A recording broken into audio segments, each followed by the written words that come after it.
Hello बच्चों, let's read the question first. The question says which one of the following is correctly matched. तो हमसे यहाँ पर पूछा गया है करेक्टली मैच्ड बताना है हमको पेयर के बारे में। अब यहाँ पर ए पर जो पेयर दिया हुआ है वो दिया हुआ है राइबोसोमल आर राइबोसोमल आरएनए का, यानी कि आरएनए के बारे में दिया हुआ है, जिसका डेफिनेशन दिया हुआ है carries amino acid to the site of protein synthesis.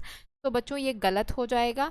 ये जो है डेफिनेशन जो दी है वो किसके बारे में दी गई है, वो टीआरएनए के बारे में दी गई है, टीआरएनए के बारे में दी है। वहीं जो अगर हम बात करें आपके राइबोसोमल आरएनए की, राइबोसोमल आरएनए की यानी कि आरएनए की, वो क्या करता है बच्चों, वो स्ट्रक्चरल और कैटालिटिक रोल प्ले करता है ड्यूरिंग ट्रांसलेशन। बट यहाँ पर अमीनो एसिड के कैरी होने की बात करी गई है, जिसका मतलब है टीआरएनए जो है अमीनो एसिड को कैरी करता है ड्यूरिंग प्रोटीन सिंथेसिस। तो ये जो है गलत हो जाएगा। अगर मैं बात करूं ऑप्शन बी की, ऑप्शन बी में हमें दिया हुआ है transcription the process by which protein is synthesize. तो बच्चों ये गलत हो जाएगा। Process by which protein is synthesized is translation, ना कि ट्रांसक्रिप्शन। ट्रांसक्रिप्शन क्या है?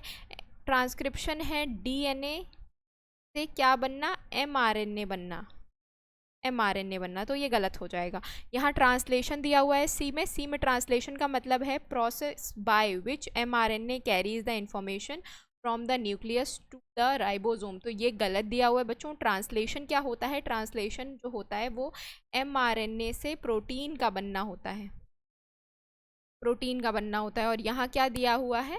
Process by which mRNA carries the information from nucleus to ribosome, which is incorrect regarding translation. तो ये भी गलत हो गया। अब हमारे पास डी बचा है। डी में दिया हुआ है anti codon loop site of tRNA molecule that contains complementary bases to the triplet code on the mRNA. तो बच्चों ये बिल्कुल सही दिया हुआ है। जो एंटीकोडॉन लूप होता है, एंटीकोडॉन लूप आपको कहाँ देखने को मिलेगा बच्चों? एंटीकोडॉन लूप आपको देखने को मिलेगा टीआरएनए में, टीआरएनए में। अब ये किस तरीके का स्ट्रक्चर होता है बच्चों? कुछ इस तरीके का स्ट्रक्चर होता है।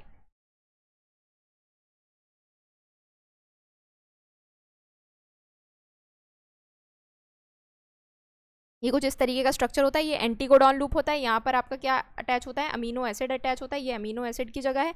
ये एंटीकोडॉन लूप है। यहाँ पर समझिए ए यू जी अटैच था। अब ये एमआरएनए है। यहाँ पर हमारे पास एमआरएनए है।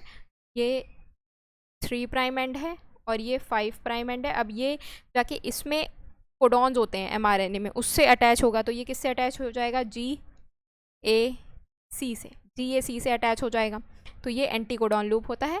ये इस तरीके से ट्रिपलेट कोडॉन से पेयरिंग करता है, कॉम्प्लीमेंट्री पेयरिंग। तो यहाँ पर ये जो डी दिया हुआ था वो बिल्कुल सही दिया था एंटीकोडॉन लूप के बारे में। तो करेक्ट आंसर क्या हो जाएगा बच्चों? करेक्ट आंसर हो जाएगा ऑप्शन डी, क्योंकि हमसे करेक्ट के बारे में पूछा गया था। तो होप आप लोगों को ये सोल्यूशन समझ में आया बच्चों। Thank you, all the best.